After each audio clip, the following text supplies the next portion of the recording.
Welcome back to the Detail Garage. Now we're moving on the full-blown detail on this GTR. We've been following the chemical guy's flowchart, starting with the wash. We've clayed it, we've polished it, we've glazed it, and now we're moving on to the sealant. Now the reason why you want to seal your car is because whenever you do any kind of paint correction or if you apply glaze, you want to lock that in there. If you expose the pores of the paint, things are just going to fall in there and dull at that finish. So by putting a glaze on there, it's going to lock in all that hard work you've already done. Jet seal. It's going to give it 12 months of protection against UV rays, harsh elements, water spots, and anything that can damage the clear coat. Over here, I've got my 10 Effects set up with a red ultrafine soft finishing pad. This is going to spread the jet seal super thin, giving a nice even bond. And then for the more intricate areas, I'll just use a black UFO to get the smaller pieces where the machine's not going to fit. So let's get started. First, you want to take your jet seal and shake it up. This mixes all the chemicals together. And then with any glaze, polish, wax, whatever you're putting on a pad, you want to apply about 5 dime-sized drops to the actual hex.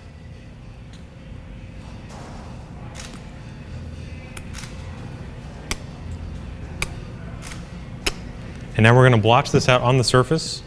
And the reason why you want to blotch it out is because you don't want to put a heavy clump of it in one area and then turn the machine on, and then it'll fling it all over the car.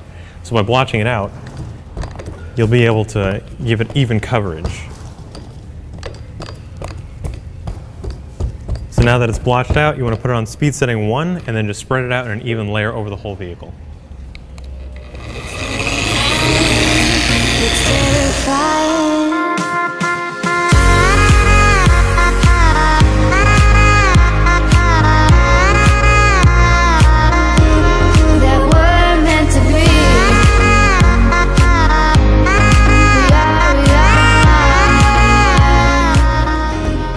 So if you're wondering why I'm only using one hand, it's because unlike polishing or paint correction, as you're applying a wax, a glaze, a sealant, you only need to let the weight of the machine carry across the vehicle.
I've just finished applying jet seal to the rest of the vehicle using the machine. Now I'm going to go into the smaller areas using the applicator. Same process, you want to apply just a little bit to your applicator. And since I'm only working on the mirrors and the small pillars, I don't need a whole lot of product. So we'll go over to the car, and you want to blotch it out, and then go back and forth in even strokes, giving it a nice uniform coat.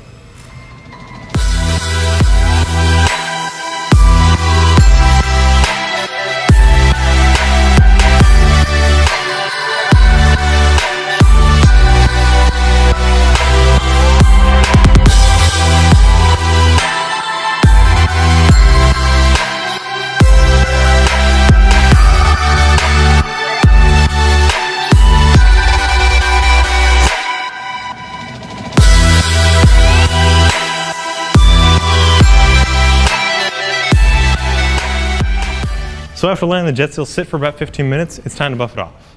And I'm using these black happy ending edgeless towels. These are great because they're super plush, so they'll pick up all the product without leaving any streaks or anything behind.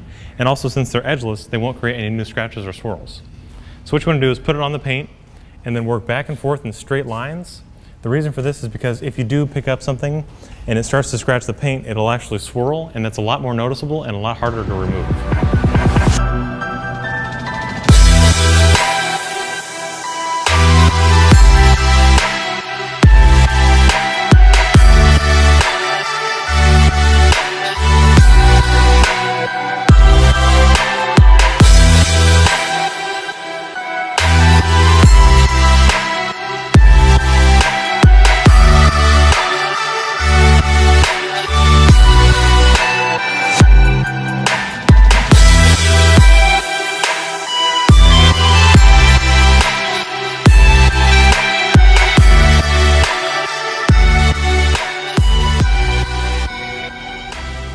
Alrighty guys, so I just finished buffing off the jet seal, which means it's ready for the next step in the detailing process.